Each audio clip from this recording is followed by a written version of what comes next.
사람들은 많은 것에 두려움을 갖고 살아가고 있습니다.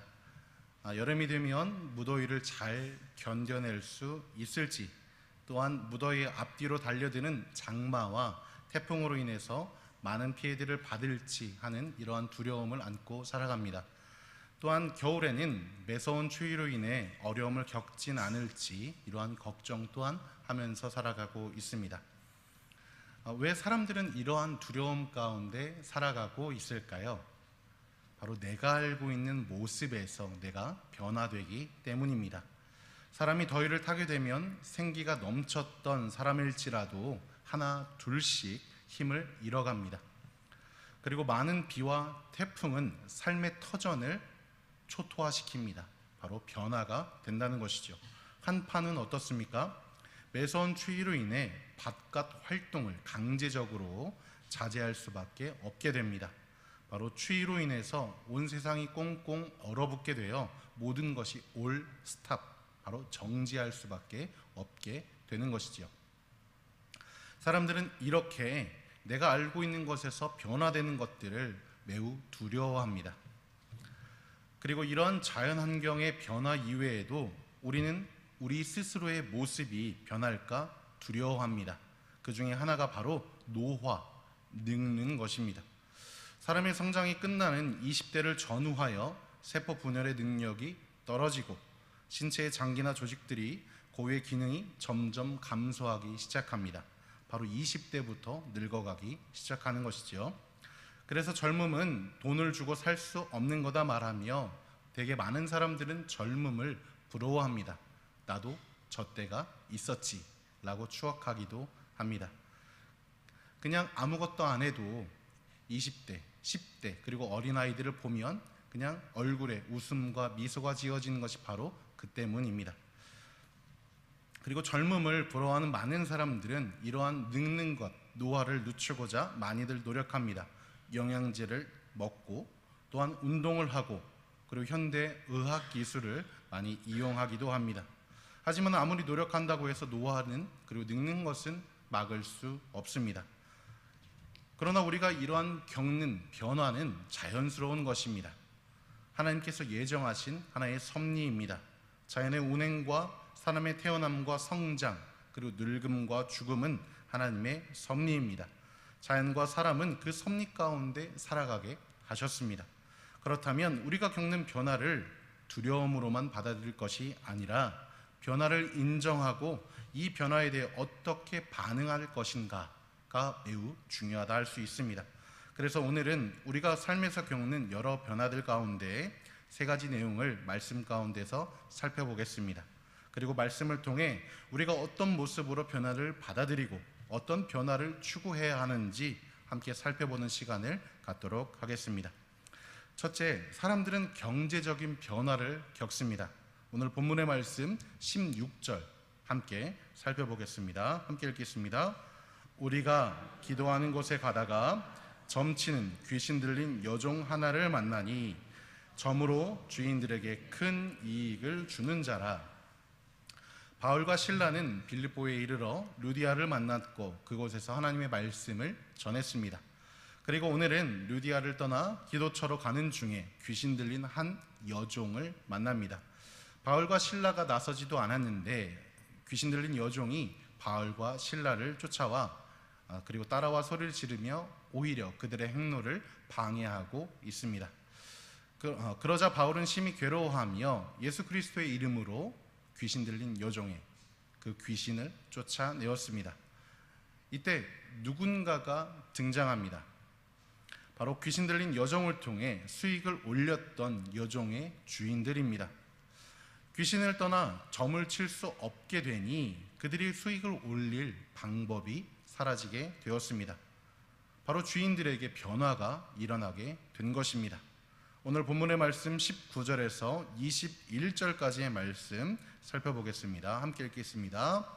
여종의 주인들은 자기 수익의 소망이 끊어진 것을 보고 바울과 실라를 붙잡아 장터로 관리들에게 끌어갔다가 상관들 앞에 데리고 가서 말하되 이 사람들이 유대인인데 우리 성을 심히 요란하게 하여 로마 사람인 우리가 받지도 못하고 행하지도 못할 풍속을 전한다 하거늘.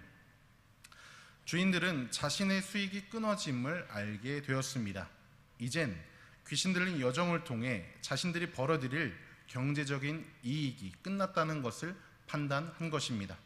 그러자 그들은 지체하지 않고 즉시 바울과 실라를 붙잡았습니다. 그리고 관리들이었던 상관들에게 끌고 가 바울과 실라가 죄를 지었다라고 일종의 고소를 하고 있습니다. 주인들의 입장은 충분히 이해가 갈 수 있는 상황입니다. 수익 창출의 수단이 막히게 되었으니 이러한 반응은 당연하다 할 수 있습니다. 바울과 실라를 이리 저리로 끌고 다니며 그들이 복음을 전한 것을 지금 막고 있습니다. 주인의 이런 변화는 무엇 때문에 일어나게 된 것입니까? 바로 자신들의 이익이 끊어졌기 때문입니다. 주인들의 관심사는 무엇입니까? 바로 자신의 이익입니다. 주인의 두려움의 발단, 주인의 두려움은 어디서 생겨났습니까? 바로 자신의 수익이 끊어졌음을 의미합니다. 경제적인 변화를 맞이했기에 그로 인해서 두려움이 생겨납니다. 여종의 귀신 들림의 치유와 여종이 온전하게 된 것에는 관심이 없습니다. 당연히 관심도 없기에 그녀가 온전하게 된 것에 대한 감사도 없습니다. 여종의 주인들 자신들의 이익에만 초점이 맞춰져 있습니다. 성도님들 한번 생각해 보시길 바랍니다.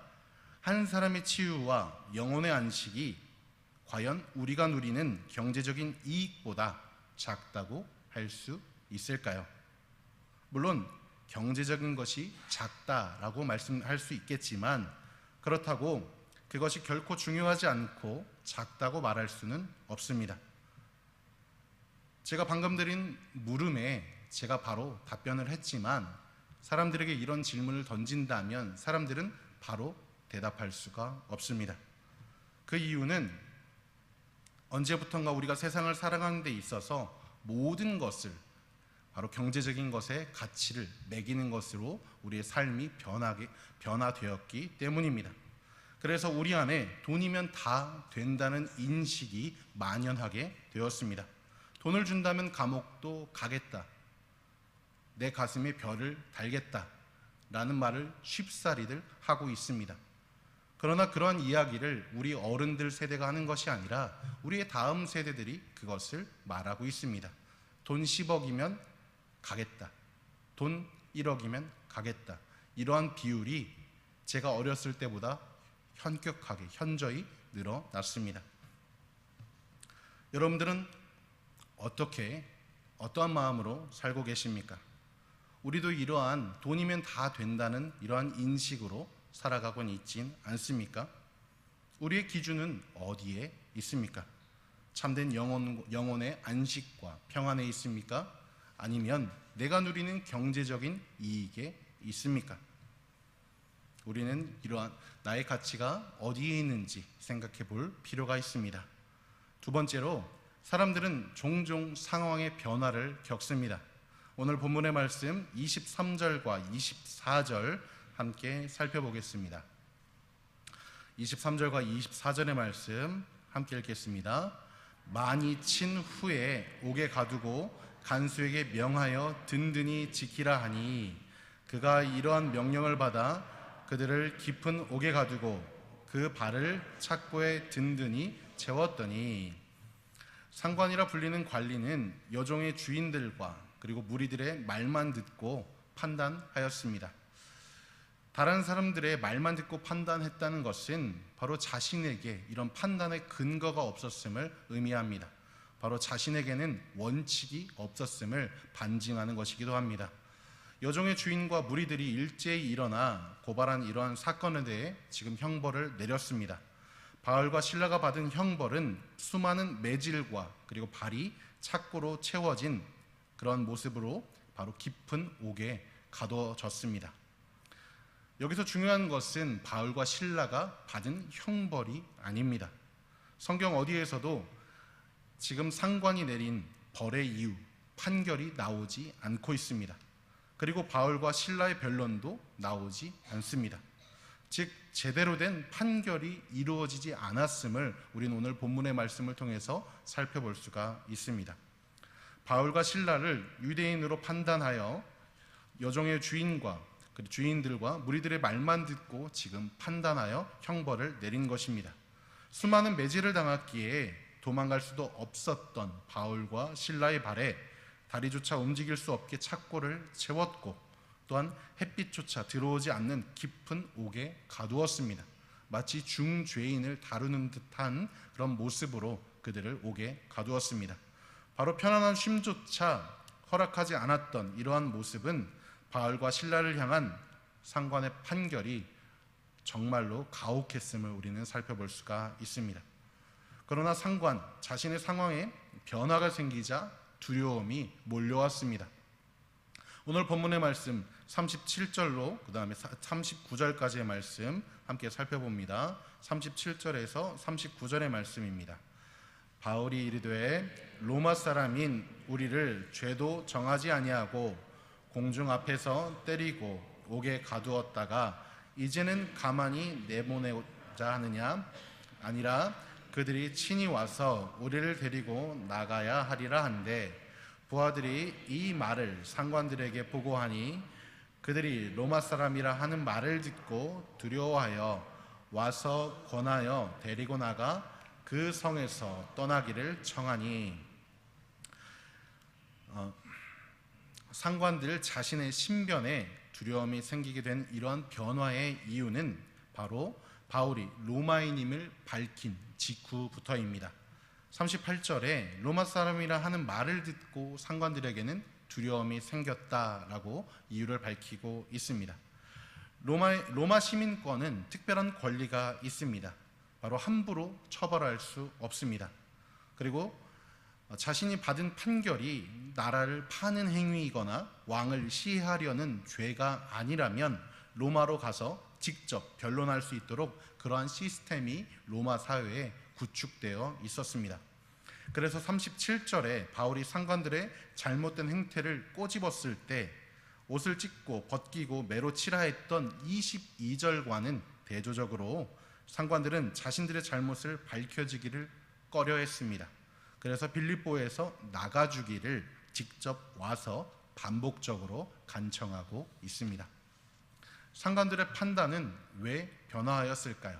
22절에서는 분명 옷을 벗기는 치욕을 주고 수많은 매질을 하고 다리에 착고를 채워 깊은 옥에 가두었던 이러한 상관들의 판단은 왜 변화되었습니까? 바로 바울이 로마인이라는 말을 듣고 두려워했기 때문입니다. 바로 바울이 로마인 신분을 이용하여 자신들에게 해를 끼칠까 두려웠기 때문인 것이죠.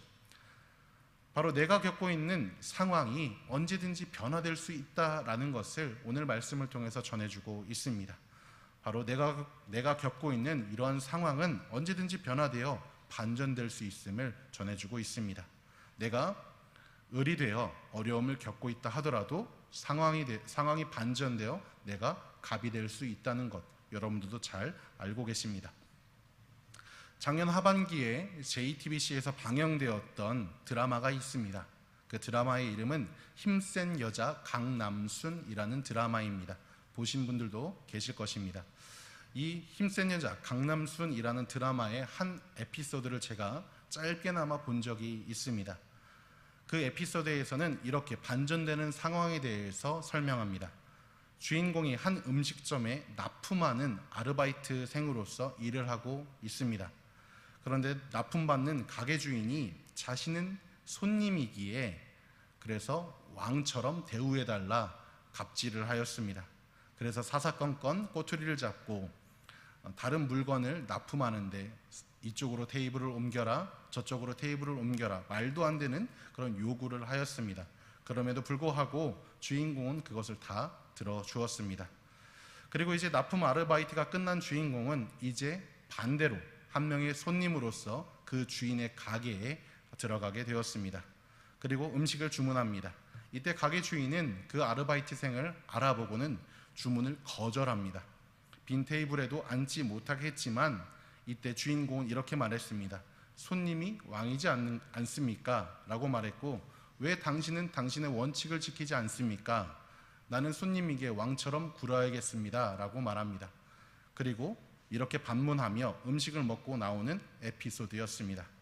만약 성경에 등장하는 상관이나 드라마 에피소드에 등장했던 가게 주인이 원칙대로 판결하고 자신이 했던 것처럼 손님을 왕처럼 대했다면 바울과 드라마 주인공은 어려움을 겪지 않았을 것입니다. 성경에 등장하는 상관과 드라마의 가게 주인이 이렇게 행동하지 않았던 것은 자신의 판단의 기준이 명확하지 않았기 때문입니다. 상관의 판단의 기준은 바로 법이어야만 합니다. 로마법에 위배가 되는지, 그리고 만약 위배가 된다면 어떤 기준에 의거하여 벌을 주는지 정확하게 명시하고 가르쳐 주어야 합니다. 그래야 억울한 사람이 생기지 않게 됩니다. 코에 걸면 코걸이, 귀에 걸면 귀걸이가 되는 이러한 상관의 모습은 우리의 모습과도 유사합니다. 바로 우리의 이익에 좌지우지되는 경우가 많기에 이런 상황이 반전된다면 우리도 결코 자유로울 수가 없습니다. 사랑하는 성도님들, 우리가 삶을 살아가는 데 있어 여러분들의 판단의 기준은 무엇입니까? 한번 생각해 보시길 바랍니다. 세 번째, 사람들은 신변의 변화를 겪습니다. 그리고 이러한 신분의 변화 가운데 우리는 두려움을 갖게 됩니다. 오늘 본문의 말씀 27절 함께 살펴보겠습니다. 27절입니다. 간수가 자다가 깨어 옥문들이 열린 것을 보고 죄수들이 도망한 줄 생각하고 칼을 빼어 자결하려 하거늘. 하나님의 역사하심으로 큰 지진이 일어나고 옥터가 움직이며 메인 것이 다 벗어지게 되었습니다.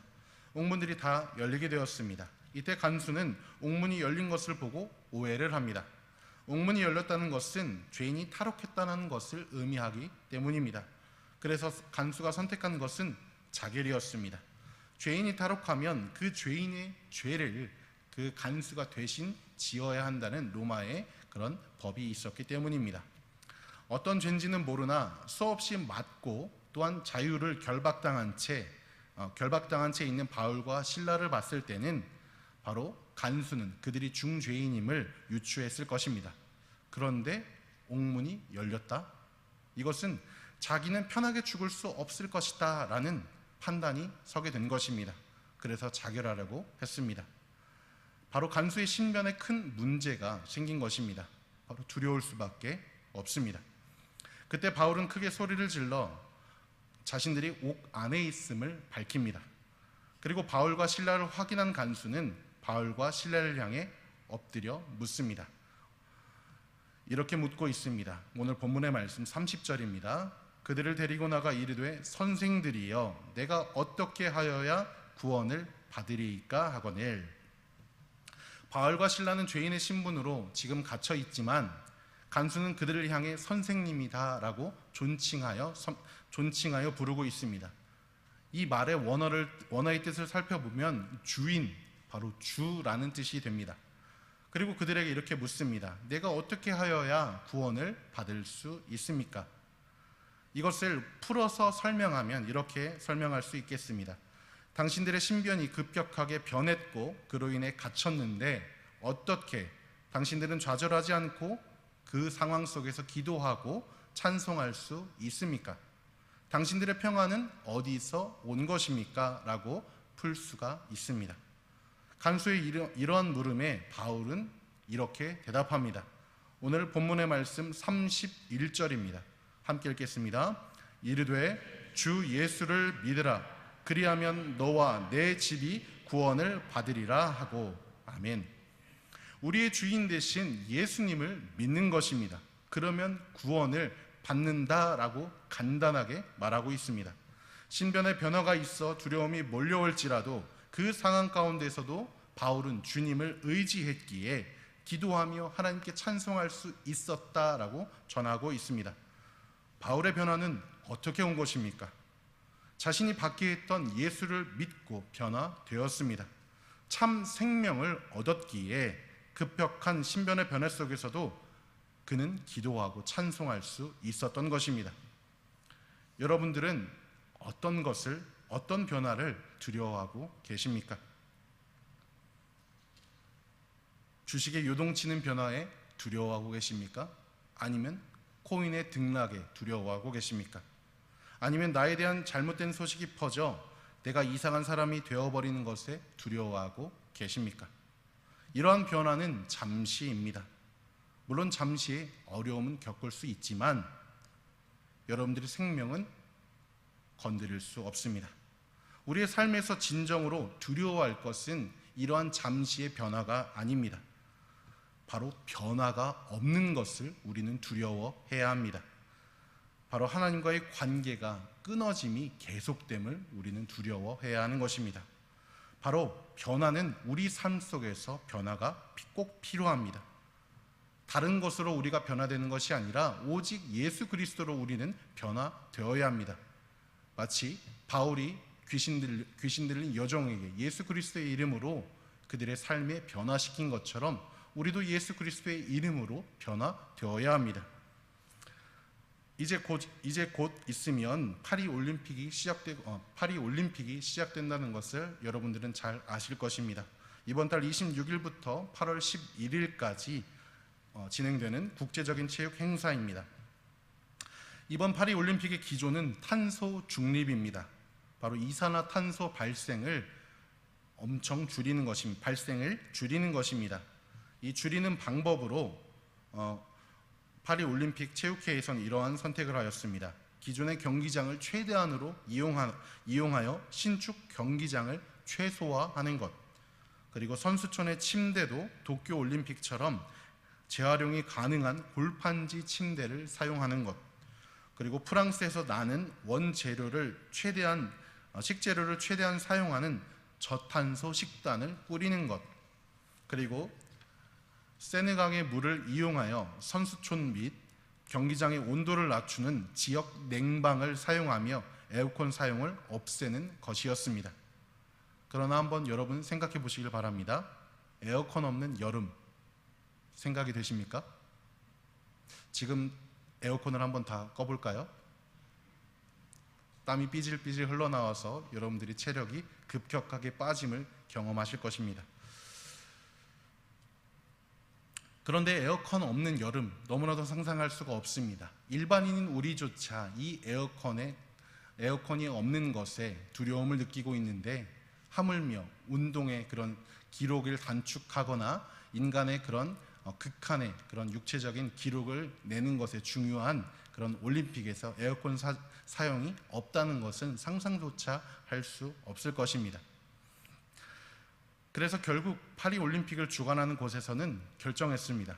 한여름에 40도에 육박하는 온도를 강물을 이용한 지역 냉방만으로는 감당할 수 없기에 사용료를 내고 에어컨을 사용할 수 있게 그들의 본래의 기조를 바꾸는 결정을 했습니다.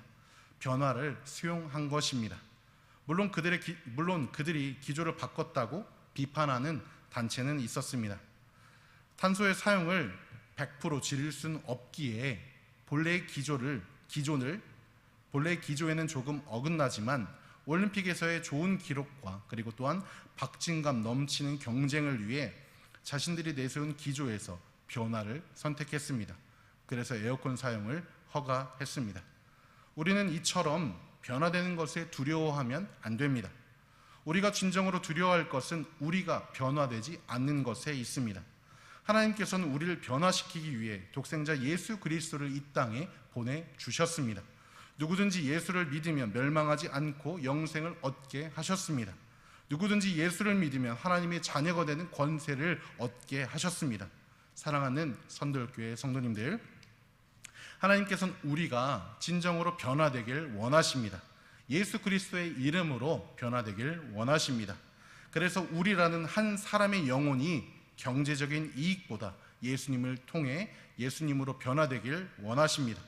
우리라는 한 사람이 예수님의 가치관을 갖고 세상을 살아내길 바라십니다. 우리라는 한 사람이 신변의 변화 가운데서도 오직 하나님만을 의지하길 바라십니다. 세상은 변합니다. 그리고 가치도 변합니다. 그래서 세상의 사람과 변함은 지극히 당연합니다. 그러나 이런 변함 가운데서도 가장 중요한 것은 우리가 주님의 이름으로 변화되는 것입니다. 우리가 주님의 이름으로 살아내는 것입니다. 주님을 내 삶의 주인으로 모시며 그분의 가치관으로 삶을 살아내고 주님만을 의지하는 성도님들 되길 주님의 이름으로 축복합니다.